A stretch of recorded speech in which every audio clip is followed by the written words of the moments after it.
The second element that's critical to and essential to koinonia, or fellowship, is for us to submit to God. That is his sovereign rule.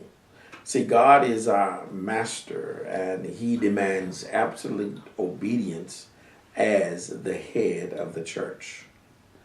The tendency for God's people sometimes is to, as the prophet Habakkuk said, for them to become a law unto themselves, or as Judges 17:6 says that when the believer begins to do what is right in their own eyes, do what they think or what we think God wants us to do or what we're supposed to do, then koinonia is broken. You see, koinonia becomes impossible when an individual or church loses their alliance to God and become aligned or relying upon anything else except Christ as the head of the church and Christ as the head of our lives. In essence, as a believer, you must deny yourself. That is the self-desires in order to maintain fellowship with God. You can't depend on self, nor can you depend on a person or a pastor or elder or leader in the church, a charismatic figure in the national scene. You have to rely on Christ to be the head of the church, not someone else. An example of the church losing its way when it comes to koinonia, or fellowship with God, is the church at Corinth. In 1 Corinthians chapter 1 and through chapter 3, we find that there's division in the church at Corinth. When the eyes were on Apollos and Cephas or Peter or Paul or some of the other apostles, the church became in disarray. The members began to follow individuals rather than to follow Christ.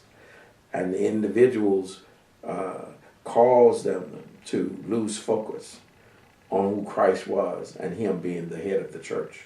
See, each member must submit to the lordship of Christ over his life and Christ as being the head over the church. That's when koinonia takes place, and that's essential in order that we might experience the presence of God. So in summary today, we want to say, number one is that koinonia with God is an experience of his presence. And number two, koinonia with God is the basic element of salvation and life in the church. Number three is that a believer must love the Lord their God totally and submit to his ruleship. And then number four, koinonia is possible if church members make Christ the head of their church. I'm so thankful that you could join us on today for our lesson on koinonia and fellowship with God. I trust that God has spoken to you in a real way concerning how he might want to use you as an expression of his presence and his life.